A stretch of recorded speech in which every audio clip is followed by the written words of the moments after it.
Welcome to the Man from Edom. This is episode 9 of the YAHOWAH blog, and I am Craig Winn, your host, and co-host here is our internet sensation. This is Wookie. We're not keeping up, are we, Wookie? Okay. This is a complicated story, a challenging presentation, because it actually runs so deep. God has some 20 different descriptive titles and names that he uses to describe this man from Edom.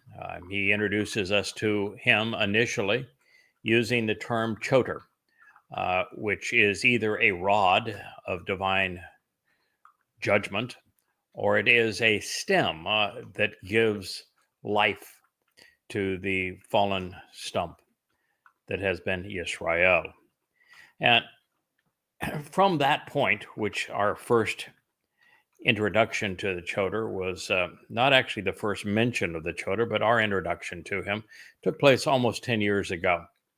And came upon it because I was covering the first 20 some odd chapters of Yeshaya, Isaiah, from the Dead Sea Scrolls.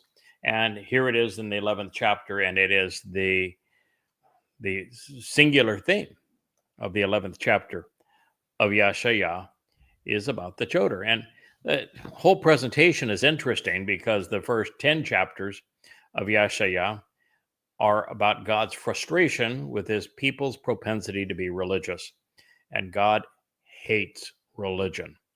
So all of them, Judaism, Christianity, Islam, even politics, particularly collective politics, where governments become large and intrusive. And towards the end of the 10th chapter, God begins to point at his resolution for this, how he will go about encouraging his people in the end to eschew religion, to walk away from it, to engage with him in a relationship as opposed to being religious in their relationship with one another. I'm going to give my wife the keyboard because, well, Wookie does have a propensity to walk on keyboards, and we don't want him to do that. So God's remedy for his people's tendency to be religious, to be political, was to speak to them through this choter who would write a nesh sign for his people to see. And then after having done so, and you can see the sign behind me, there's 35 books here that are all posted free for you to read at in their entirety at yadayah.com. And then God asked me to speak directly to you for the purpose of doing as the choter is designed, which is to reintroduce Yehudim and Israelites to Yahweh's name, a name that you erased from his testimony in your lives thousands of years ago, and to reacquaint you with his beloved Son and our Messiah, the returning King, David, because he's the one who fulfilled Pesach, Matzah, and Bakorim so that you might live. And there are 2 upcoming harvests, which I'm tasked with the responsibility of coordinating. They are Shabua and Towrah. And so this is when the concept of God choosing someone to awaken his people in the last days became initially apparent to me and to the community that has grown as a result of it, the covenant family. But this is just the beginning of it, because you see, choter was one of at least a score of highly descriptive titles that Yahweh chose to apply to this individual named Yada, who would be a Bashar, a corporeal herald for his beloved son, Yahweh's Kol voice at this time. He would be the final of the three Zeroah, the one cultivating the seeds for a productive harvest. He is a Nakar and Nakri, which is an observant foreigner. And he is the Adama Parah, the man whose corporeal body as a bull is offered to save the remnant of Yisrael on Towrah. He is this man from Edom, and it's a Ze Bo Men Edom, a man coming out of Edom, that the great prophet in the 63rd verse, which we covered some time ago, said would save a great number of Israelites. So this is that story of that individual that God has chosen, and he isn't normal. No, there's a lot of people would claim over the years that I'm abnormal, and I represent that statement. But in this case, he is the extreme of not normal. And that's really good when it comes to Yahweh. God does not want us to be normal. He wants us to be special. But as it relates to this Choder, who is the man from Edom, he is particularly unique. And he's the only person in human history that has been given Yahweh's 7 Ruach. The beginning with the Ruach of Yahweh, and continue with the Ruach of Chakma, which is wisdom, the ability to be intelligent and to deduce insights. He is given the unique spirit of Bien, which is knowing how to find the common denominator, to use statistic analysis for probability, to make the connections between the various things that Yahweh has revealed through the prophets, so that he would be the first, and he's given the spirit of the entire story. The ability to share God's message from beginning to end, so that we know that we began in Eden and understand precisely what took place there, which is why we had a multi-part series on In the Garden, and how we are going to be brought back into that garden, which is what Sukkah represents. And this individual has been given the spirit of great knowledge, as well as the spirit of great respect for Yahweh. And perhaps most of all, he is given the same spirit that Dode was given, that made Dode so much an example for us to emulate, respect, and follow. And that is the spirit of Gibor. And this is the spirit of boldness, of courage, of confidence, the spirit of capability to get the job done. And while David was clearly God's most Gibor, courageous and competent man, from God's perspective, I'm not far behind. And this is particularly important because one needs to be bold, noting that there are very few people who are willing to embrace the truth. And those who are willing to continue the lies of Judaism, Christianity, and Islam, as well as progressive platitudes, are many. And their voices are shrill. And they control the platforms that we have available to communicate with you and throttle this message. So we're up against a mighty horde of individuals who have a vested interest in you not knowing the truth, and relatively few that want you to know it. So as we were continuing this process of coming to realize how many prophecies there are regarding this role, and um, there are hundreds upon hundreds of them. And I struggle with this a bit for two reasons. One is that God's people are already shell-shocked, if you will, by people who have come to them and saying they have a special standing with God. Now, no one has done it as I have done it, not even close. And so it's a little uncomfortable saying, yeah, I'm that guy. But God has not provided any option but to acknowledge that I am. When I engaged with him, well, now it's been 24 years ago. It was on Towrah, Yom Towrah, the day of the herald, not so coincidentally, in 2001, a week or so after 9/11 transpired in the United States. I did not at that time even know Yahowah's name. And I had no idea of this journey that we would be on, that it would lead to this place. And I began as anonymously as was possible. I chose the pen name Yada, not knowing that it would be the name that Yahowah himself had chosen for me.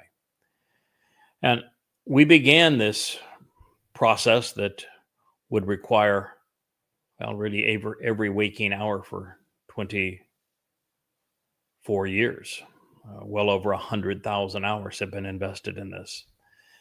And the reason I say that no one has done this similarly. So if you are a Jew that has their defenses up, the moment that a goy comes to you and speaks to you about God, the moment someone says that they have a special endorsement from God, I'm here to tell you that there is a considerable difference. And that difference is these hundreds upon hundreds of prophecies. And that is why we're doing this program, first on the Towrah, then the man from Edom.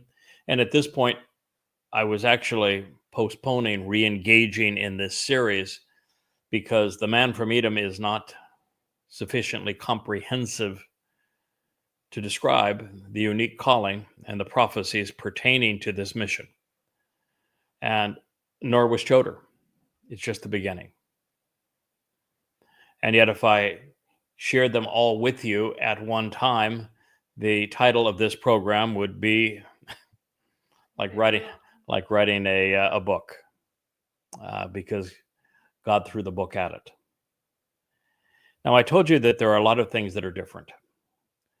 One is that I am anti-religious, as is God. So I'm not claiming a religious title. Most who have falsely come at you have come claiming to be a Messiah, and I most certainly am not. Although I know who he is, and he is not who the world thinks or believes. You see, the real Messiah, the actual Son of God, the Savior, knowing who he is the single greatest discovery, easily of the last 3,000 years and perhaps in all time. And that is that the Messiah and Son of God, the returning King, the Savior who opened life's door, perfected us, and signed our adoption papers into the covenant family, as did David. So I do not claim to be the Messiah, but I claim to represent him and to know him and to serve him. I do not claim, as so many have in the past, to be divine, but I have the seven spirits of Yahowah operating within me, and I am very close to the Son of God. He has written extensively about what I'm doing for him, and for you. The other differences are that I can cite and have and will continue to cite many hundreds of specific prophecies regarding this role, such as the Choder, the man from Edom, the final Zeroah, Yada, the Adam of Torah, this man from Edom, the Nakar, for which there are no other candidates. We are just 13 months away from the fulfillment of the first obligation of the final Zeroah, that is the Shabuah harvest. And the very fact is that I stand alone as one with the qualifications to coordinate this end gathering. We are just 8 years away from the Messiah's return with YAHOWAH on Yom Kippurim. And I'm the first and only person to know when that's going to occur, right to the minute. And so, not only have I, and will I continue to cite, and there will be so many more as part of this series, prophetic proof that God chose me to serve you in this way. Understand that I'm not seeking a following. I want you to follow Dode, our Messiah and King. I'm not seeking acclaim. I would prefer to have been anonymous. It's just that YAHOWAH would prefer that I be known by the titles that he has chosen for me. But I want you to acclaim YAHOWAH. I do not claim even to be a prophet. YAHOWAH made that clear that it would be counterproductive at this time to have another prophet. That instead, he wanted someone who would understand the prophets for the first time and share their message with you in a way that would resonate with you, that you would be able to understand them for the first time in almost 3,000 years. I am unique in that I want nothing for myself other than the knowledge, the satisfaction that I've done this job that YAHOWAH has asked me to do as well as I'm capable of doing it. Which is why at 70 years of age, I work 90 hours a week, helping you to become aware of the name of your God, the name of your Savior, and specifically what God's offering and asking in return. And here to tell you precisely when everything that matters between now and the time that God returns will occur.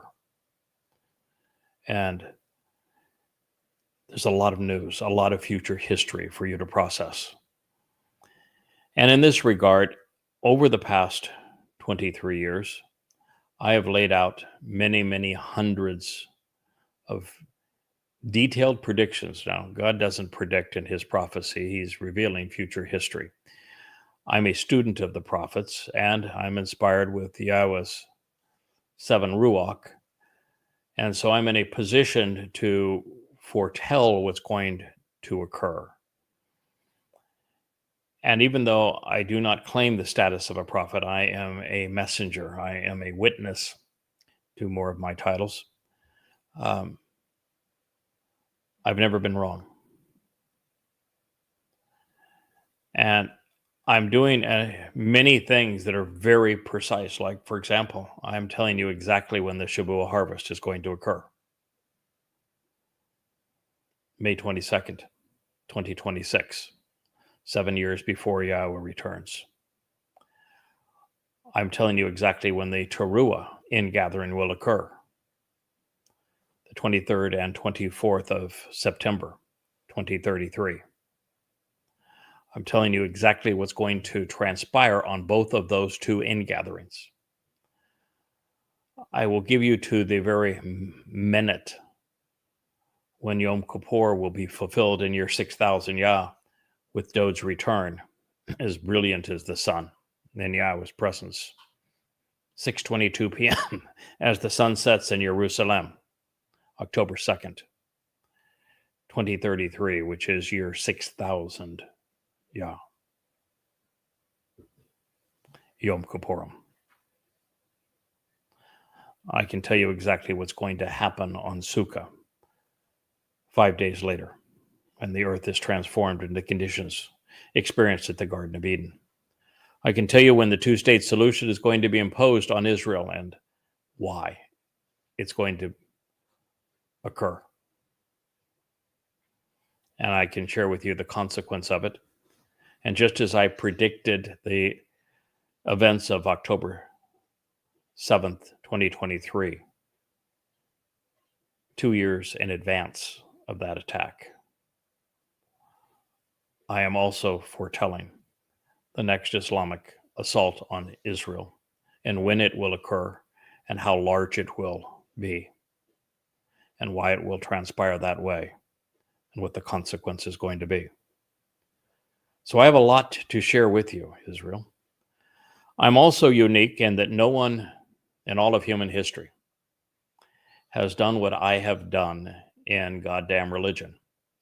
5 volumes that set the Quran into the context of Muhammad's life, reorder it chronologically, and use the hadith such that it can be understood for the first time.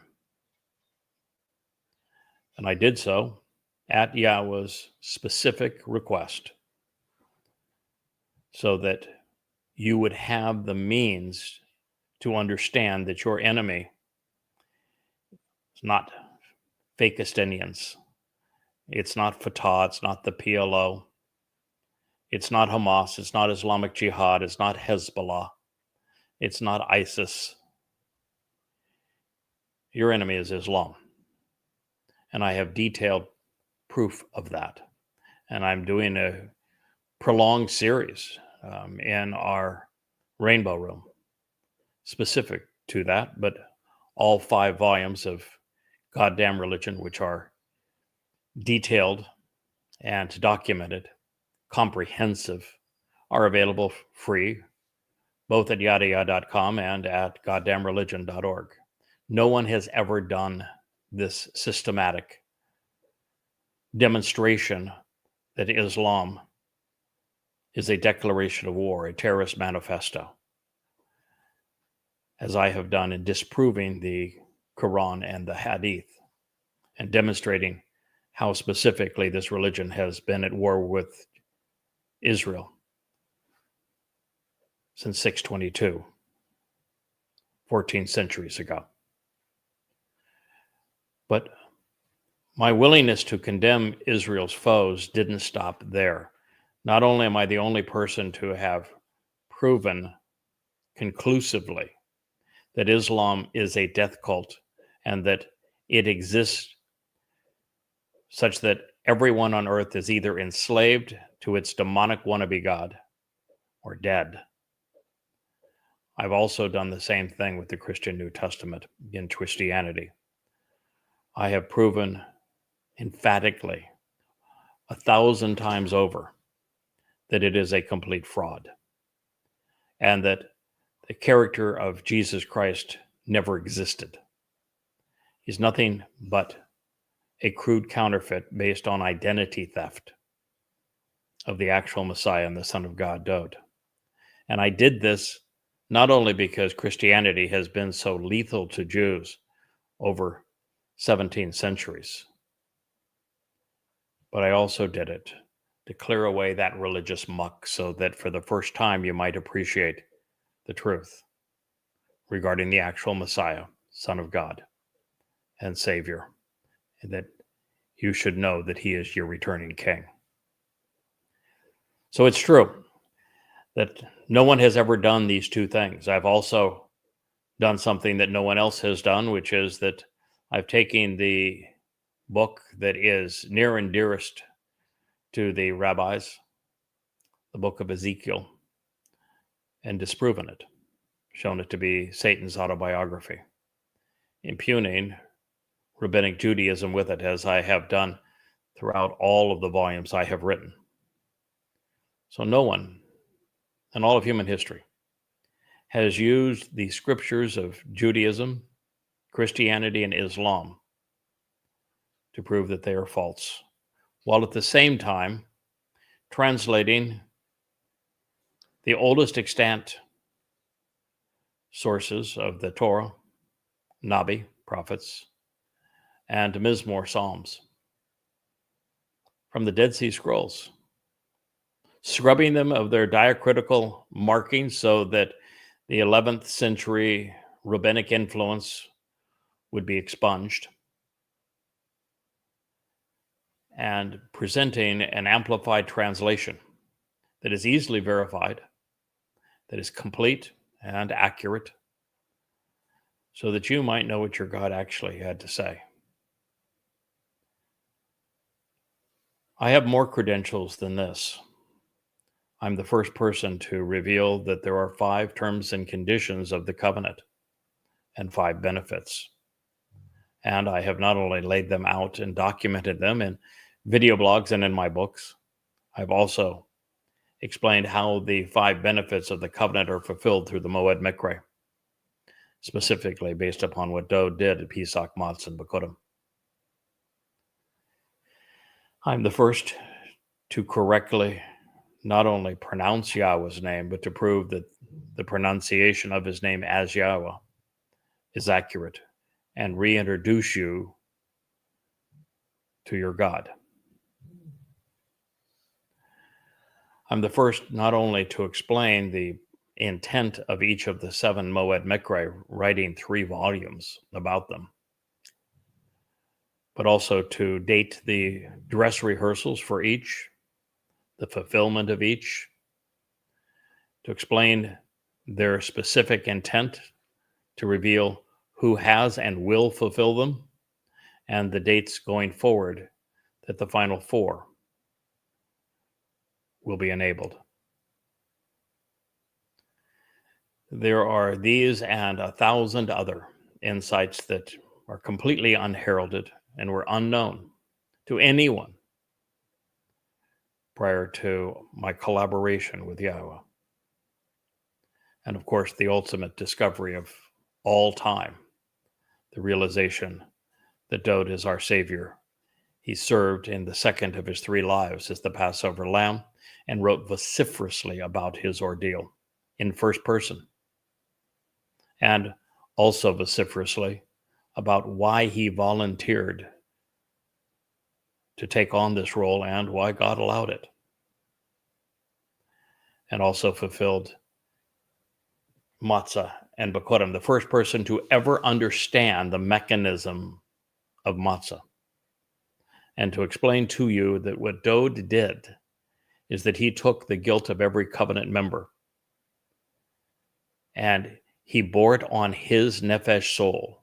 After fulfilling Pesach and sacrificing his bashar body as the lamb, he carried that guilt with him into Sheol, the place of separation, where he deposited there never to be seen again, making us perfect before our God. And then on Bikurim, the Bakor, the firstborn son of God, something that the rabbis denounce that it's not even possible, but God is insistent. Dod is his son, he is his father, he is the firstborn of God. He told us so emphatically. The firstborn enabled Bikurim, firstborn children,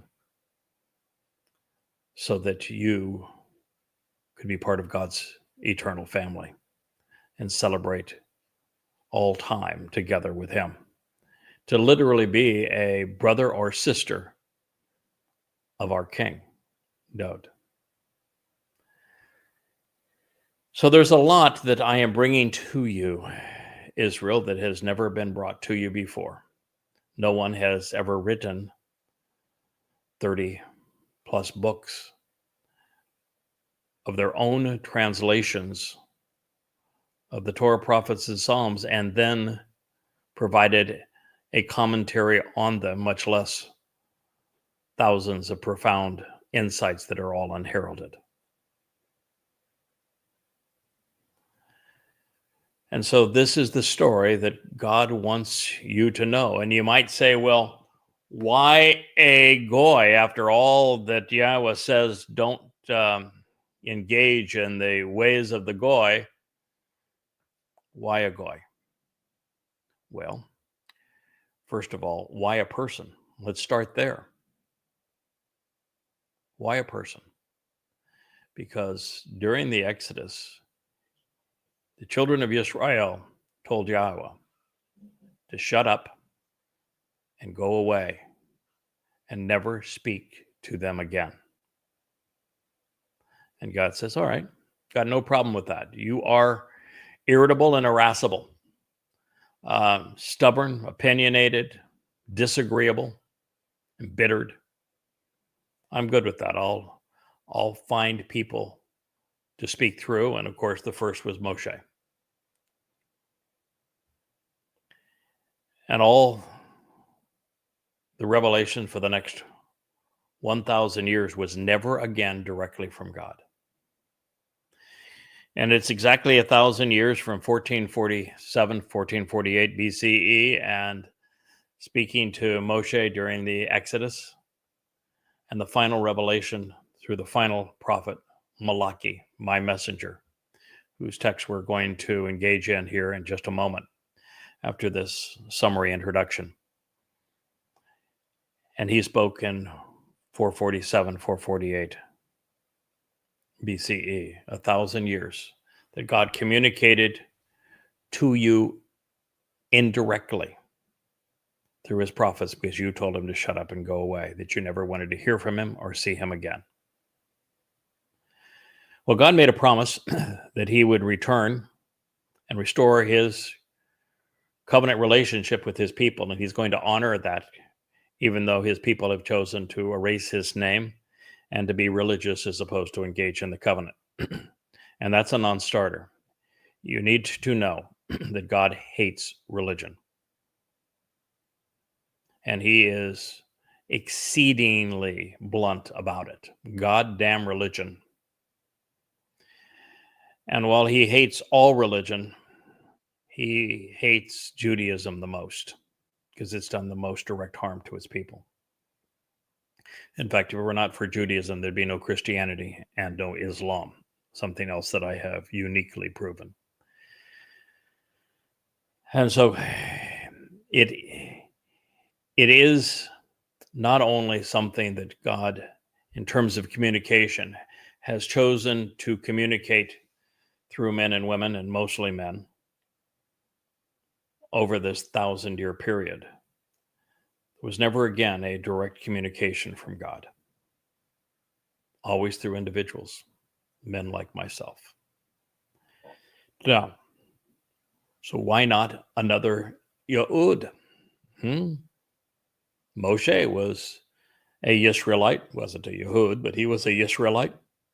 And you go on through the prophets, and they were all Yisraelites. But you know, God didn't start his story with Yisraelites. He started his story with Adam and Towrah. They were not Yisraelites.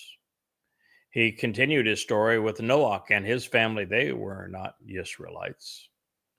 He then took his story with man and established his covenant family with with Abraham and Sarah, even with Yishak, the first child of the covenant. And guess what? They were Babylonians. They were not Israelites. Even Jacob, he wasn't a Israelite. His sons were. And so God started his story with non-Israelites, and he's ending his story with a non-Israelite. Now, if you want to know why he did that, the answer is really quite simple. And we read it, and I shared it with you in the last program on the man from Edom. because it's Yahweh's responsibility for telling his people why it would be a nakar, an observant foreigner, that would speak to them. And through Yashayah, he said that he looked, he searched the chasms of time. And in all of that time, he found no Jew, not a single Yehudim, that was willing to listen to him and respond. You know, the Jews that pretended that they were interested in God and speaking for God were the least qualified because they were the rabbis. And they were doing exactly the thing that God wanted to be exposed and condemned. So he couldn't speak through them. And a huge percentage of the people were beguiled by the rabbis. So God couldn't speak through them. And the rest of his people just were not interested in him. Couldn't speak through them. As a matter of fact, God can't speak through anyone that doesn't first walk away from religion and politics. I was once religious, as was Moshe. I was once political, as was Moshe. But I walked away from both before Yahweh reached out to me, as did Moshe. And so that is why God chose a goy. Now, as for your whoa, you know, don't. Didn't God say don't engage in the way of the Gentiles? Yes, but you see, this goy doesn't engage in the way of the goy. He engages in the way of the Yehudim. I have renounced the way of the goy. I've renounced Christianity and Islam, as well as politics, both of the conspiratorial type and of the progressive type, which is also conspiratorial. So I'm not bringing you the way of the goy. In fact, I am, as the man from Edom, I'm the person who came away from that, who came out of it, who knows it because he was once part of it. Just like was the case with Moshe. Moshe knew what was wrong with the politics, the religion, the caste economics, and the militarism of Mitzrayim, which made him a more effective spokesperson for Yahweh. It's just as the prophet Hosea that we have been considering in our other series was asked to marry a religious whore so that he would have some empathy for what God was enduring with the Israelites. So now you know. And you can then only have one other argument, since God said, I'm going to speak through a person, not directly to you, because that's what you demanded. And that there were no Yehudim, no Israelites for God to engage. And he's very emphatic, says so in the great Isaiah scroll. You can go read it. Not making this up. That's exactly what it says. God looked, he found no one. And ultimately it comes down to this. There are hundreds and hundreds of very exacting prophecies that describe what Yahweh has chosen to do through me. And there's no one else in all of human history, right up to this moment, who meets those criteria. And that leaves you with only one issue. You can say, well, we don't agree. We don't like God's choice. We want it to be one of our own. Too damn bad. Get your head out of you know where. You weren't chosen for this job because you weren't listening, because you were unwilling to go where his words lead. I was chosen by default because I was the one person God found who was willing to listen. Now, I have not disappointed him. I have been diligent in doing this job to the best of my ability, but clearly he is, well, would say stacking the deck such that the cards are going to play out exactly as he has intended. That's why he has imbued me with his 7 spirits. And that is why he asked me to transition from full-time translator and writer to now video blogger, so I could bring this message to you in the way that you are most comfortable hearing it, as a person speaking to you. And I'm speaking to you in English. And I'm speaking to you in English for a number of reasons. One is that the modern version of Hebrew has many adaptations that are hostile to God's message. Someone asked me today, they said that the Wa doesn't exist in Hebrew. It's now a Vav.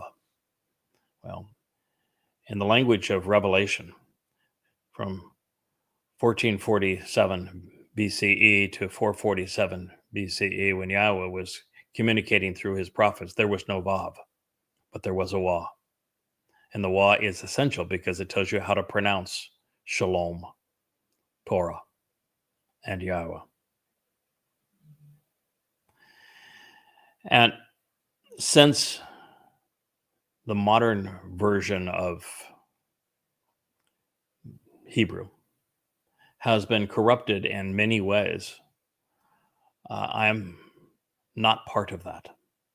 I can stand apart from that and look at the original language as it was written and understand what the alphabet conveyed. But also, Hebrew is not the language most common to the Jewish ethnicity. It's English. I mean, everybody except the Haredim, who I have no interest in, God has no interest in, but everyone but the Haredim in Israel is required to learn English. It's part of the core curriculum in school. And almost as many Jews live in the United States as live in Israel. In fact, I think it kind of goes back and forth, that maybe actually slightly more today that live in the United States than Israel, where they speak English. But the overwhelming preponderance of Jews in the United States do not speak Hebrew, and the overwhelming preponderance of Jews in Israel speak English. So it is the language that I was asked to convey this, but even in the prophecies, it specifically says that I would speak to you in a tongue that is not Hebrew. So I'm honoring that request, and I have to speak to Jews everywhere. Now, if your issue is that you don't like God's pick, hasn't that been the problem of Jews the past 3,000 years? You haven't liked God's choices. You prefer your religious choices to his relational choices. You prefer Hashem to Yahweh. You prefer a fake rabbi conveying the Talmud, or rabbis conveying the Talmud over Yahweh's Torah, prophets, and Psalms. You prefer a fake Messiah, Bar Kokhba, even his star, over Yahweh's choice of messiahs, David, and his menorah over my shoulder there. So you and God have been at odds with each other over God's picks. And, when Yahweh picked Moshe, a broken down 80-year-old shepherd out in the hinterlands of Arabia, to liberate his people, that should have given you a clue, particularly when he says that his diction wasn't very good. Yahweh picked a man with poor diction to introduce the proper pronunciation of his name. That's something, isn't it? And so God's means of choosing people is just different. He didn't choose a political leader. He didn't choose a social influencer. He didn't choose a military leader. He didn't choose somebody who was religious. He chose somebody who walked away from religion. And then think of Dowd. After choosing an 80-year-old man, he chose one who was 8, showing his adaptivity, his ability to work with young and old, and in my case, in between. That Yahweh, when he chose Dowd as an 8-year-old lad and said, "You're going to anoint him," and he would anoint him 3 times. He would call him my son 3 times because he would live 3 lives. He always says, my criterion for choosing people with whom I'm going to work is very different than yours. Now, I have made it my mission to understand what it was about Dowd, what it was about Moshe that caused God to choose them versus all others. And because I did it for a number of reasons, I was asked to do this for you. Seemed reasonable to me that if I'm asked to do this mission for you, which I have come to know its importance, and I'll share that with you in a moment, that God probably made that choice based upon some similar criterion, that I must have some of the same attributes and experiences and attitudes of those God chose before me. And so I have studied the character and the responses of Moshe and of Dowd to see where they failed and where they excelled. And where they excelled, I have tried to develop those attributes such that they could be brought fully to bear in being successful in this mission. And where they failed, I have tried to reinforce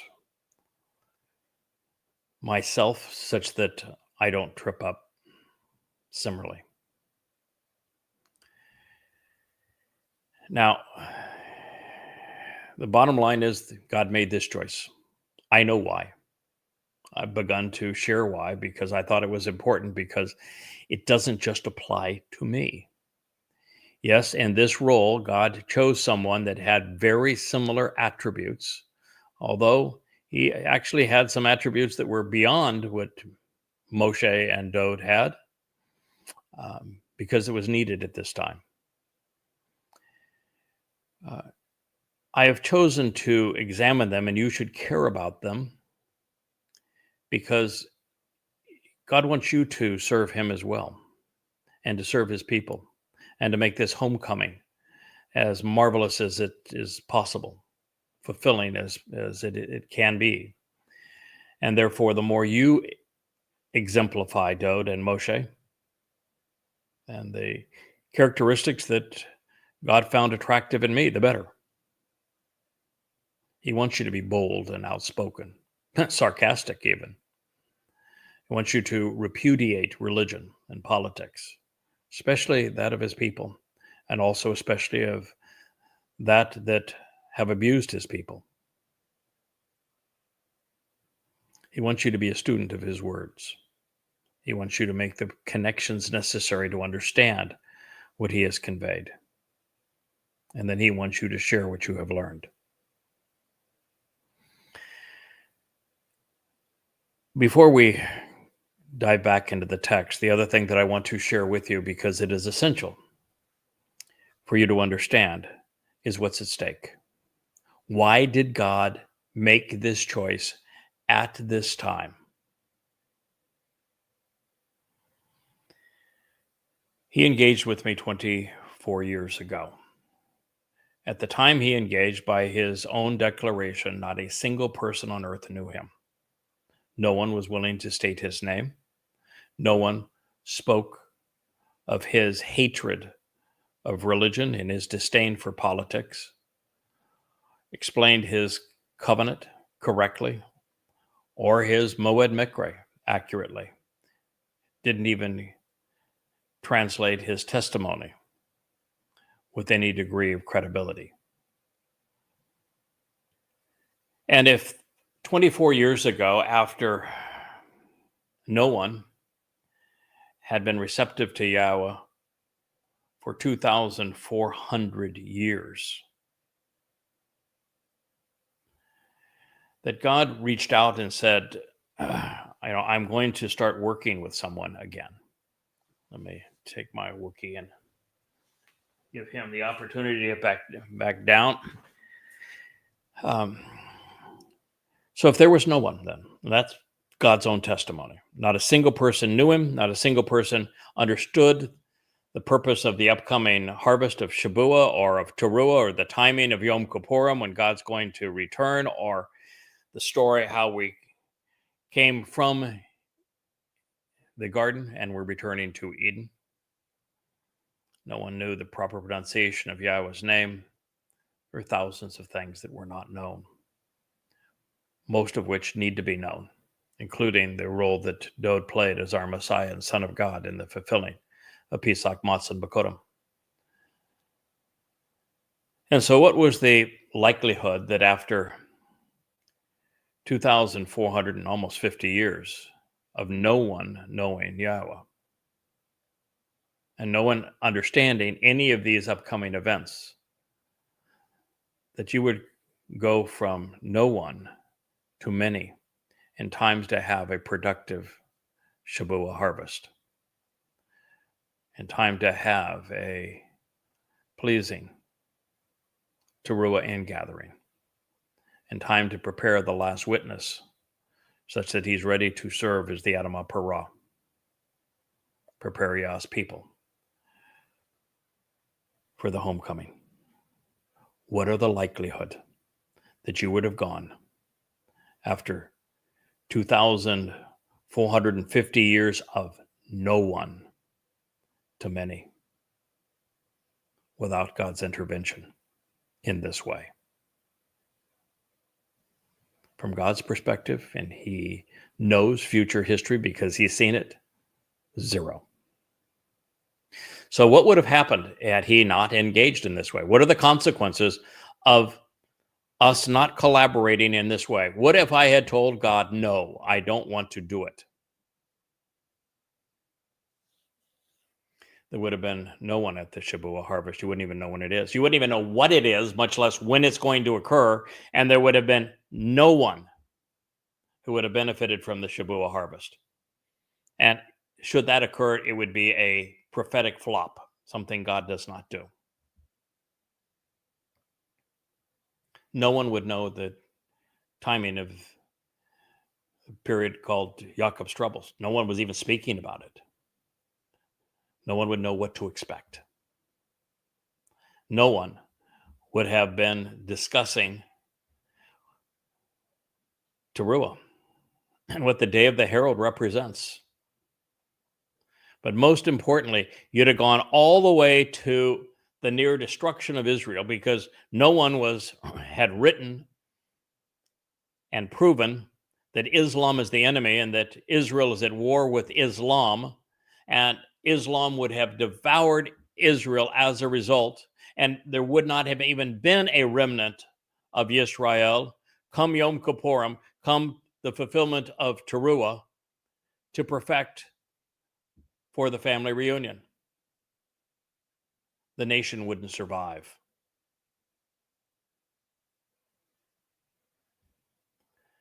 And even then, you would have no idea when God was returning. You wouldn't even know his name. You wouldn't know his son's name. You wouldn't know that it was Dode who was returning, when they were returning, why they were returning, what was going to happen then. There would have been no one there.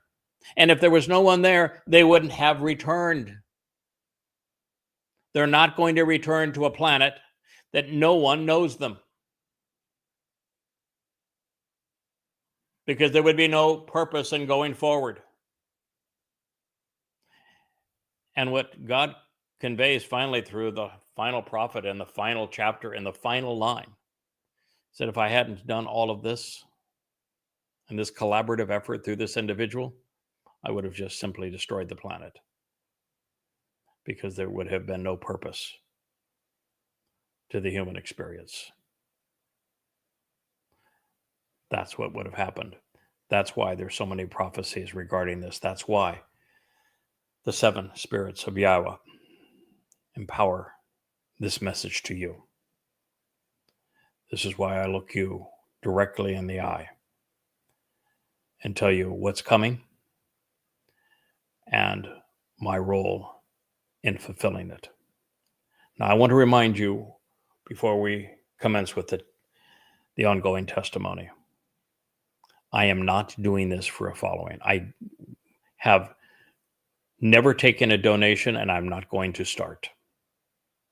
There is no donate button. Even the books, which are available free in their entirety online, are royalty free in paperback and hardback. I don't want your money. I most certainly don't want your praise. I don't want a following. Good God, I don't want a following. I'd much prefer to be anonymous. I moved to this tiny little island so I could focus on this job and have no distractions. Sold everything but my home. So I'm here to communicate this message to you. I want nothing from you other than for you to listen. I serve Yahweh. I serve his son. And I am committed to doing the best job I can of awakening you in time, of sharing with you what you need to know to be part of that Shabuah harvest, the Towrah ingathering, the beneficiaries of the Edom Torah, and the joyous remnant of God's people that celebrate the family reunion on Yom Kippurim, so that we can all camp out together in the Sukkah celebration of our return to the Gan Eden. Now, I cannot tell a lie in the sense of just because I want nothing from you and would accept nothing from you, and I do this as a labor of love, serving Yahweh. Yahweh doesn't view things that way. He takes care of those who do as he asks. And so there are considerable benefits of doing this job. And one of them would have been something that I would have rejected out of hand prior to getting to know Yahweh well, his people well, and particularly those who have tormented his people well, better than anyone ever. And that is that God has assigned to the choder the rod of divine vengeance. And that those, since it's fresh in our minds, who perpetrated 10/7 and who are rallying on behalf of the Muslims against Jews worldwide, I have been given the responsibility of not only sending them to Sheol, hell, but of those who have deliberately caused consternation for God's people and have harmed them. I'm responsible for making sure that they endure 7 times more than they dished out before they're sent to Sheol. So I can tell you, if you are a rabbinical type, you're a Bible-thumping Christian, you are an angry jihadist Muslim, you are an enraged progressive in league with the Muslims who want to perpetrate genocide on Jews and blame Jews for what is being done to them. You don't want to piss me off. just a word of advice. Don't do it. You can choose to ignore me to your own harm, in the sense of, if you choose to ignore Yahweh, you choose to ignore me, at the end, your soul will simply dissipate into nothing. No penalty, no reward. That's okay. I've got no problem with you making that choice. You can choose to be religious so long as you don't act upon it in a way that is harmful to God's people, and the same thing will happen to you. Your soul will simply dissipate into nothingness. But if you harm God's people, if you just deliberately mislead on behalf of a religion or a political preference, people away from God to their detriment, then there is a consequence, and it is Sheol, and it's eternal separation.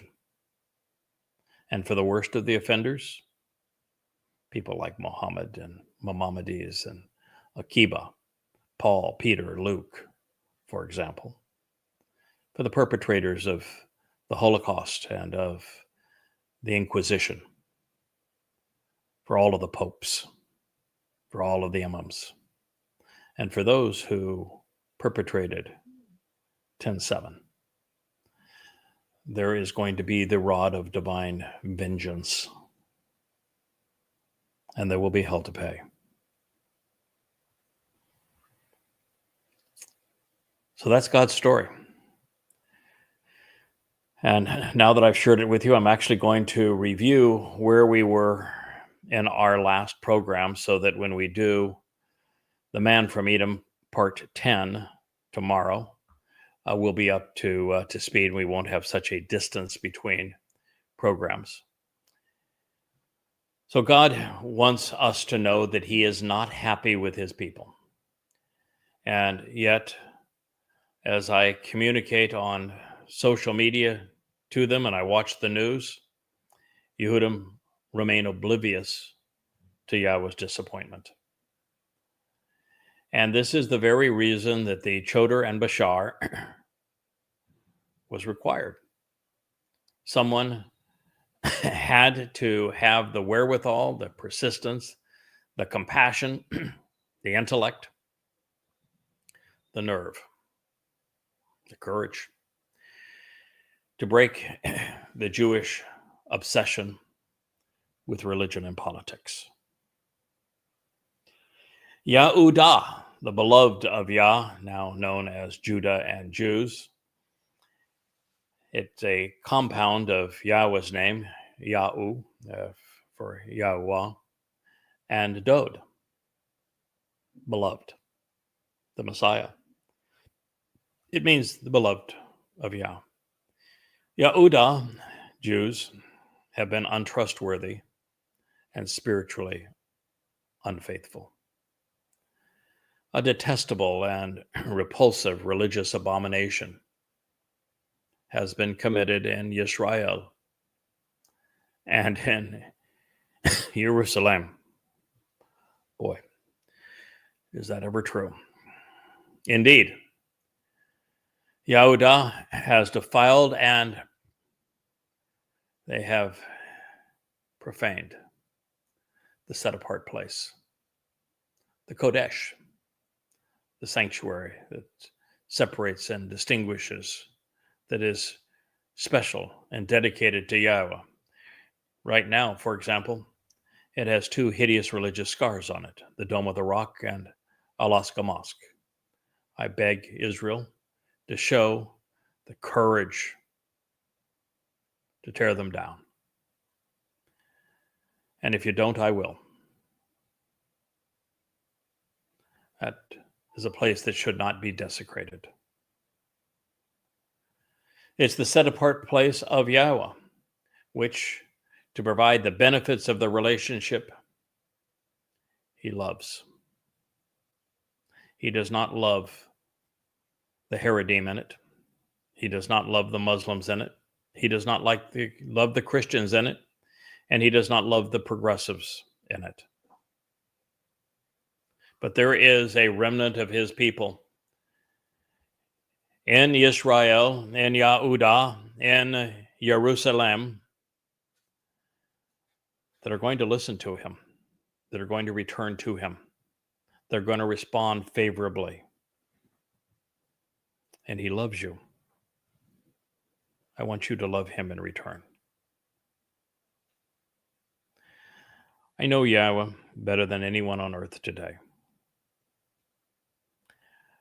And while I'm delighted that I can make that statement because we have a wonderful working relationship, my goal is for there to be thousands and thousands of you who can say the same thing. The set apart place of Yahweh, which to provide the benefits of the relationship he loves. Further, he has married and is owned by the Lord Baal. Speaking of Jews, he's telling you that from his perspective, that you are so corrupt in your religion that you are actually married to and owned by the Lord, who is Baal. He's the very false god that Elia attacked and bested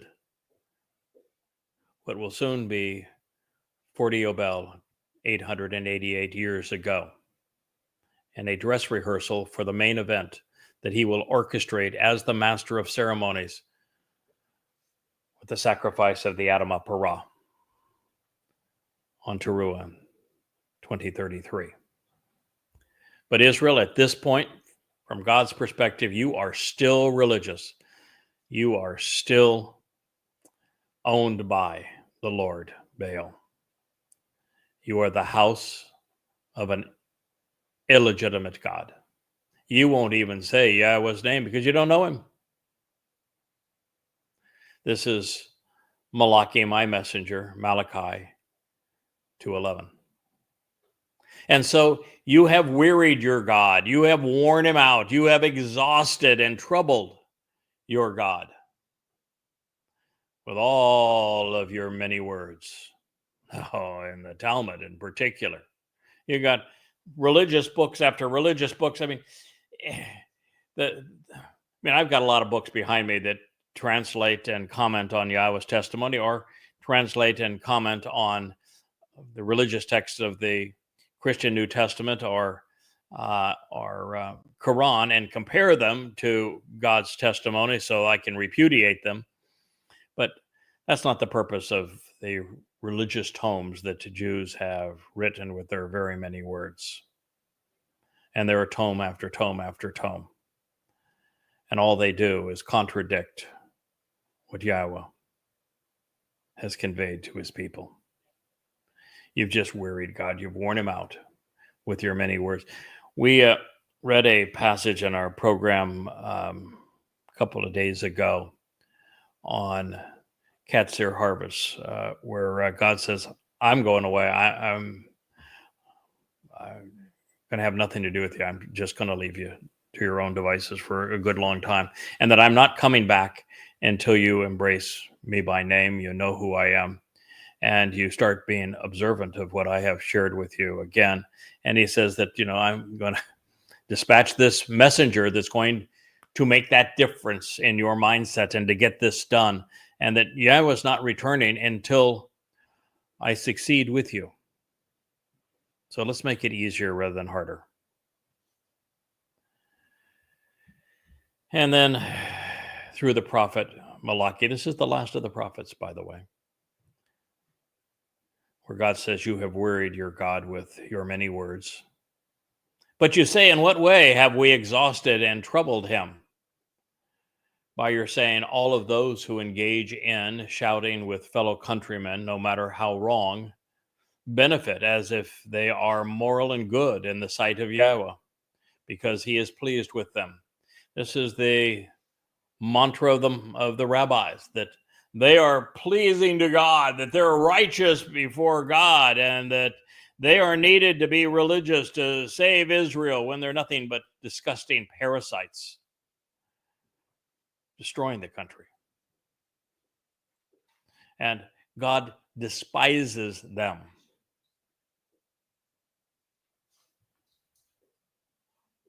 Or Where is the God of the Mishpat who decides what is right and wrong, vindicating, convicting, and just? Malachi, my messenger, 2:17. That's why they feel that they're justified to write their own mishpat, all of their rules and regulations, because they say, where is the God that would tell us what's right and wrong? He already told you what's right and wrong. That's the purpose of the Torah, but you convoluted it. He told you what's right and wrong through the prophets, but you didn't listen. So you're now saying, so since there is no God of the mishpat, we're going to make the mishpat. Just like saying, that God didn't explain how to eat kosher, so we need to do it. God didn't explain how to do nothing day on the Shabat, so we need to do it. Maybe he didn't tell you what you wanted to hear, but he explained exactly what he wanted from you. And so God said, you write and shout over me because you think don't care, that you're free to do so. But God's very clear that he gave you all of the information you needed to know, and then gave you a person that can awaken you to this truth. And he is not coming back, and he is not talking to you until there's enough of you who are changed, who are willing to embrace him by name, who are willing to accept the conditions of the covenant, who are committed to celebrating the Moed Mikre as they were fulfilled and are intended.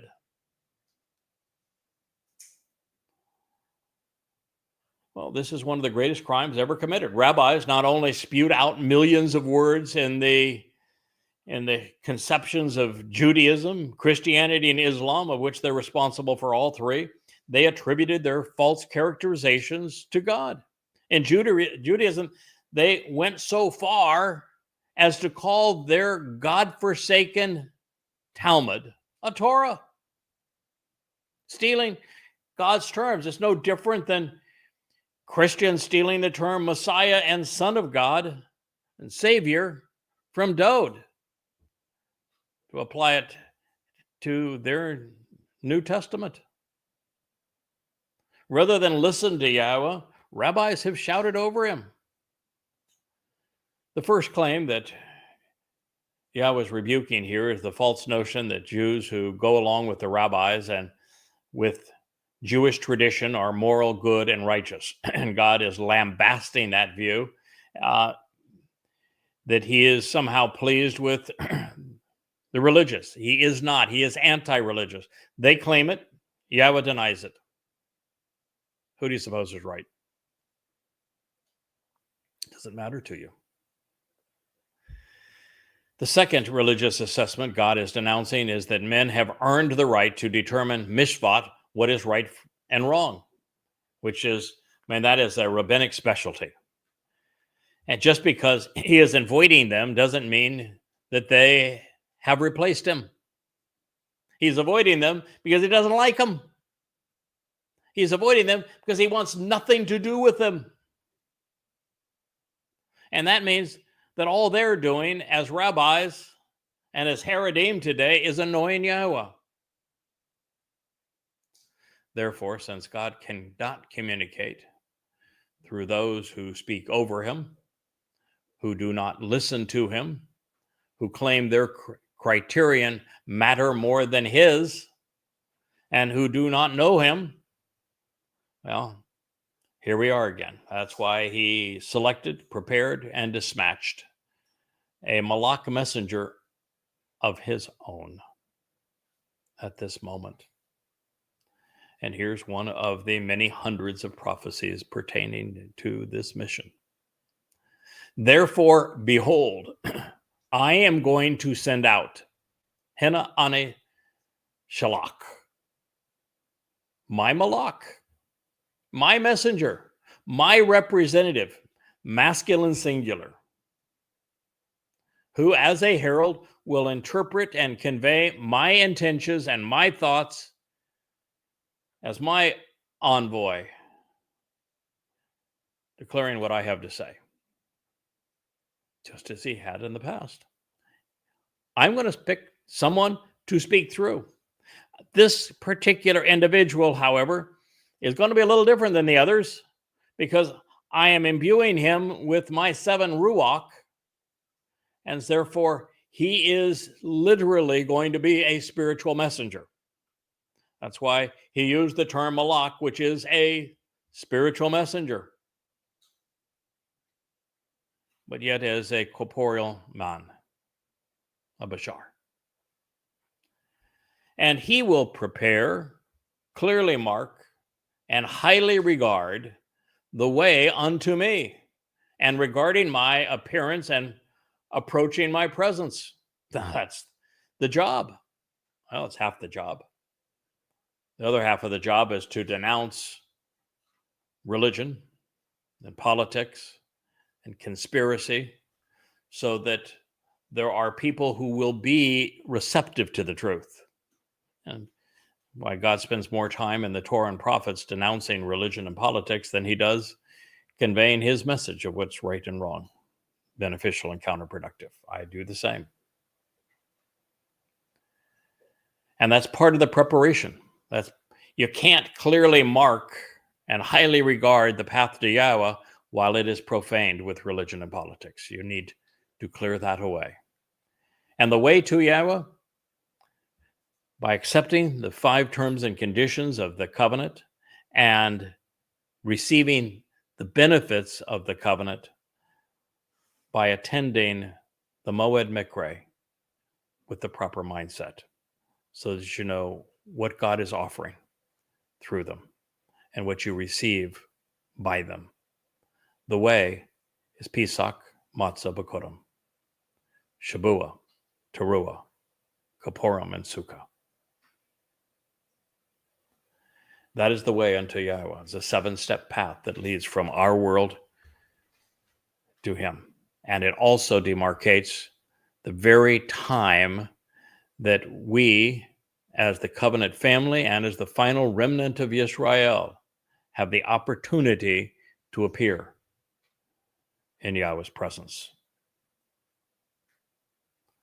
Then suddenly and straight away, to open eyes and minds, he and they, there's a disagreement here between 4Q12, which is has him, while the Masoretic reads he. There really is merit for both of these. Well, I am the one that he has spoken of here. And the Masoretic reads he because it's been the Malach is masculine singular. And, not always is the older witness on something this small, a pronoun, more accurate than a consensus text. So I can't tell you if it really is he or they. Both work. He would be correct in referencing the Malach that Yah was sending out. They would be correct in that this messenger is being joined by one of Yahweh's most acclaimed spokesmen, Elia. And so it will be Yada and Elia that will together pursue that final ingathering. They're going to arrive in Jerusalem in 2030. So he is correct, they is correct. So then suddenly and straight away to open eyes and minds, they will arrive to pursue the harvest for his palatial home, the upright one, to whom you yourselves have sought, along with the Malach messenger. Now, this is a place where they makes more sense actually than he, because it is the 2 of them that are arriving in Jerusalem to speak to God's people 3.5 years before Yahweh's return with the upright one, who is Dod, the palatial home is both Dod's and Yahowah's. Dod is the exemplar of the covenant. Yahowah established the covenant through Dod. Both of their homes will be adjacent to one another on the ridgeline of Sion on Mount Moriah. So this is that special set apart place that Yahowah spoke of just a moment ago. And the one who you yourselves have sought, along with the Malach, well, the ones that the Jews have sought, of course, is Eliah, who is mentioned in this same prophetic book. Now, it's kind of funny, is that the rabbis and in Jewish tradition, they set a place for Eliah at the Passover table, Passover coming over, whether you're going to celebrate on a Friday evening or a Saturday evening. Both are possible based on astronomical versus observational countings of from the new moon, the first of Abib. That Eliah is the prophet most known for repudiating Jewish religious and political perversions.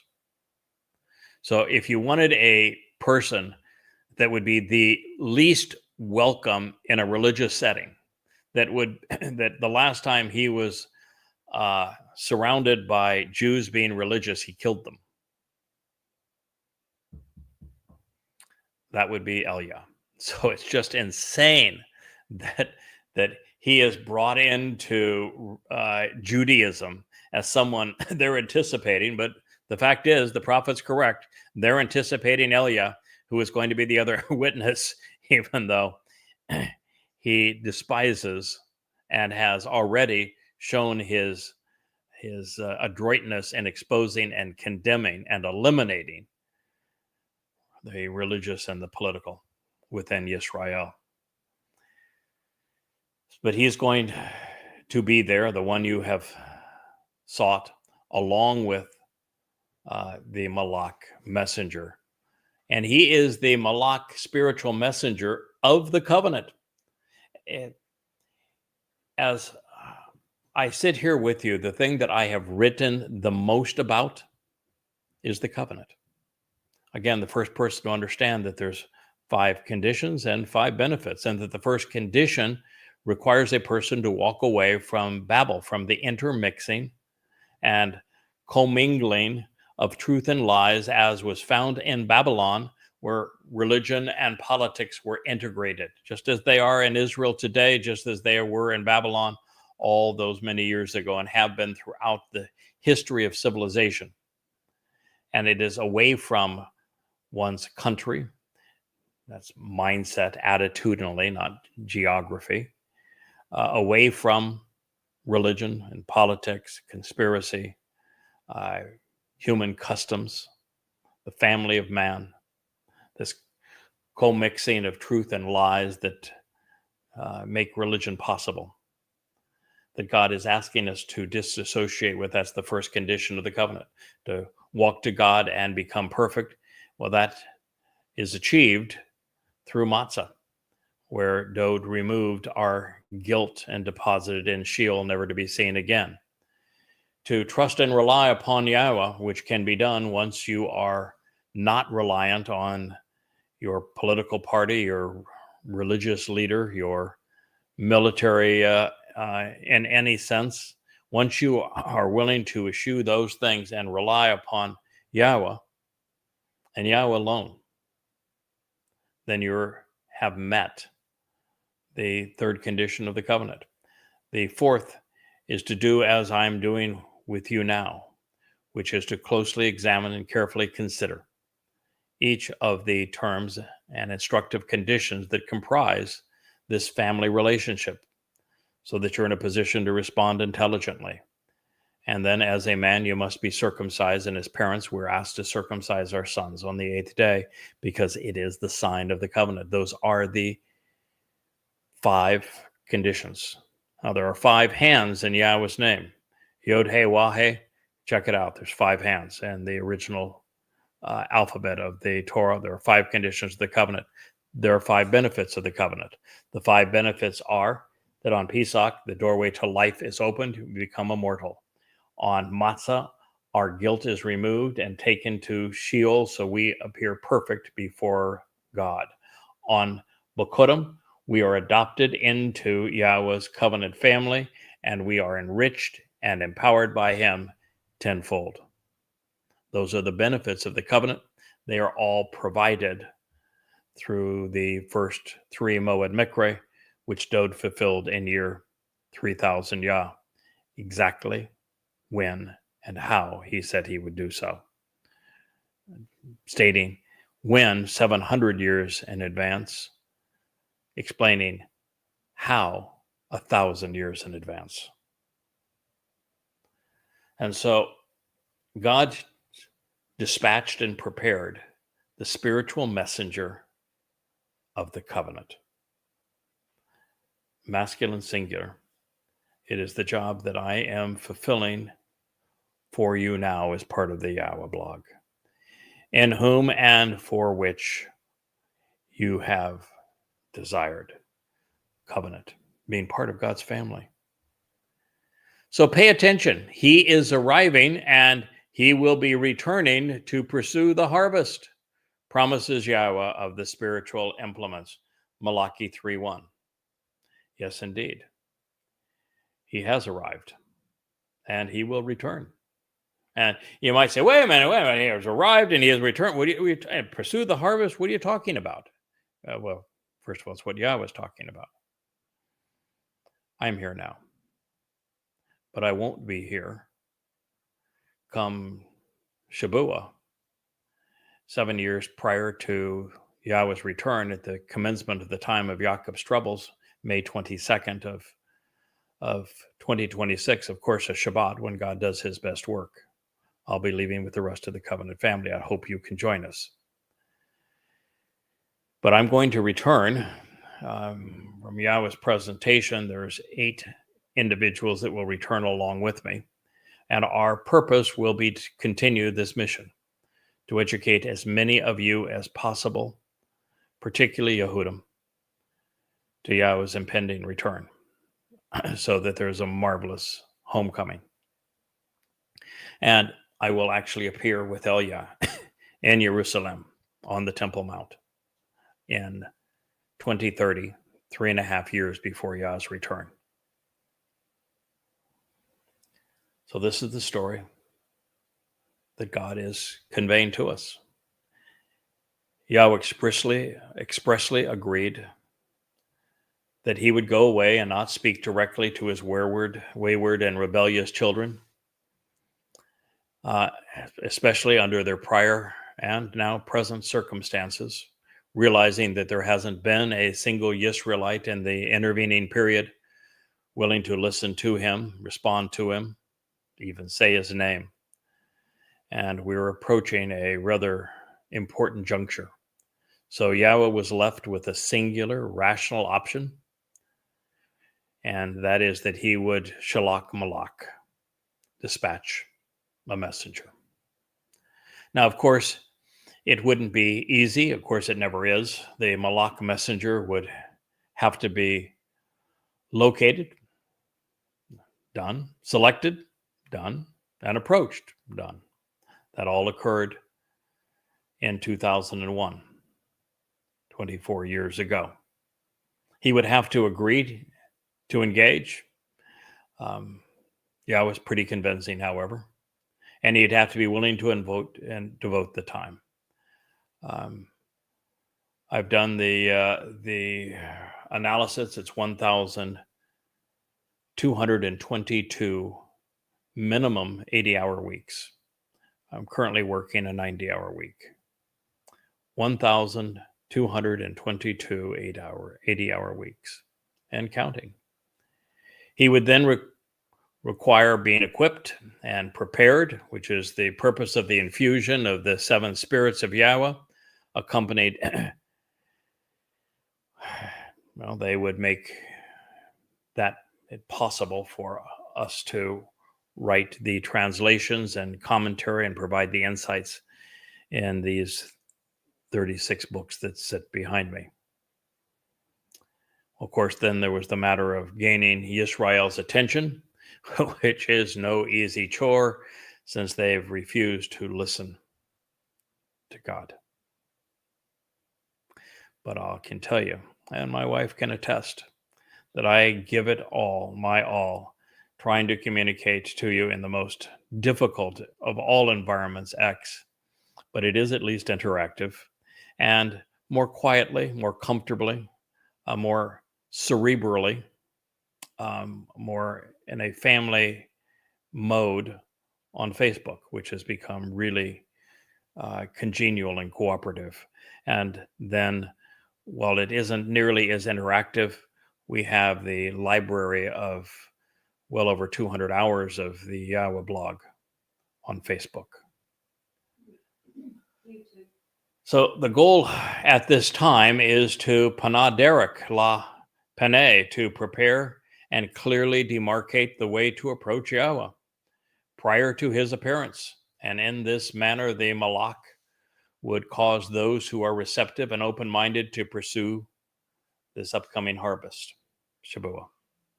And in this regard, the reason he, they, as I've shared with you, was written was to reflect both options, because the manuscripts show both, and we're going to find that he, singular, masculine, as in the malach of the covenant, has appeared and will return. And when he returns, he will return with they, Yada and Elia, together, working collaboratively in advance of Yahweh's return with Dod. Therefore, suddenly and straightaway, the blind will see. It's the miracle of Yashayah's treatise on chodering. Elia and Yada will return to pursue the harvest, where the celestial voyagers will arrive at the Hekel, the royal residence and palatial home of Yahweh and Dod. This is the destination of future intellectual time travelers. And while it speaks, yes, my wife is very intellectual, and she's going to be among those who make this journey. Those of you who join us will have the opportunity to meet a very special woman of Yahweh. And while it speaks of Shamaim and this royal residence, as well as Dod's home, Beeth, here on earth that will be restored, it is also the home of the Bereth, the family covenant. Based upon what we are told at the beginning of Zechariah and here towards the conclusion of Malachi, we know that Yahweh will be dispatching his favorite anti-religious orator, the very erudite and sarcastic Elia. And since he was the last Israelite to stand up against the religious and political establishment and take them down, he has earned the distinction of being the Edom, the upright one. As further evidence of this, Elia is the one individual who Israelites have sought, not recognizing, of course, that he is overtly opposed to the religions that they are clamoring. And so the ones that are asking him to come and sit at the table are the very ones that he is going to do with, as he did to the prophets of Baal, whom Yahweh said, "My people are still married to Baal," 2,888 years ago. And all the while, the two will be telling you to anticipate the arrival of Yahweh and Dod. And with the upright one identified as Elia and the malign, of course, the upright one is ultimately Dod, who will be returning, and we're here to announce his return. The Malach Bereth, messenger of the covenant, must be Yada. And since I'm the first to identify and report the Bereth's conditions and its benefits, and the first to reveal that the rewards derived from Dod's fulfillment of Chagmasa, to enable the delivery of these benefits, I suppose the title is fitting.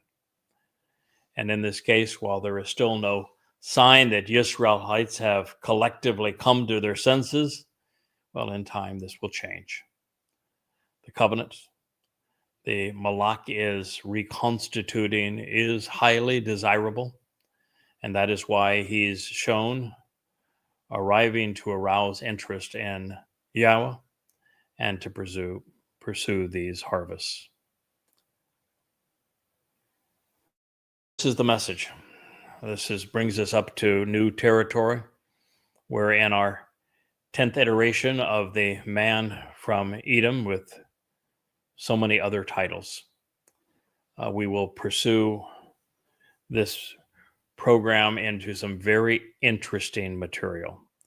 I have taken 2 days off from producing a Yahowah blog until this evening because I am pursuing a comprehensive retranslation and analysis of Dode's 14th Mashal proverb word picture, because the first presentation of the Torah is not actually in Yeshayah 11, 300 years before Yeshayah would devote his 11th chapter to this individual as the Torah.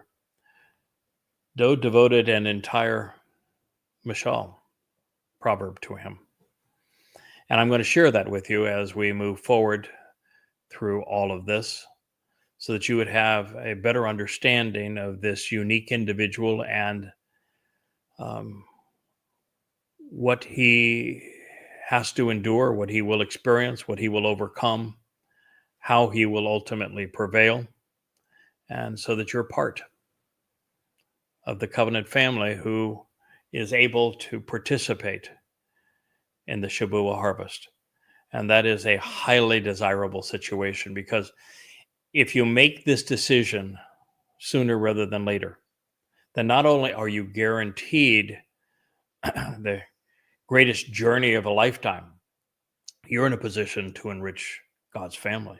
You're in a situation where you will have some time left to increase the quality and quantity of those who accept the terms and conditions of the covenant, making eternity richer for all of us, earning appreciation from God himself. So this is why we want you to be part of this now. Yes, we'd love for you to be part of it later, but now is better than later. There's every advantage, and there are no disadvantages of becoming part of God's forever family. Well, I thank you for listening. I appreciate you allowing me to go back through a comprehensive summation, if you will. I guess summation and comprehensive are oxymorons, but nonetheless, it seemed that way. As I tried to readdress why me, why you, and where we go from here. I thank you for listening. I am Yada, Craig Winn, and this has been a special edition of the YAHOWAH blog.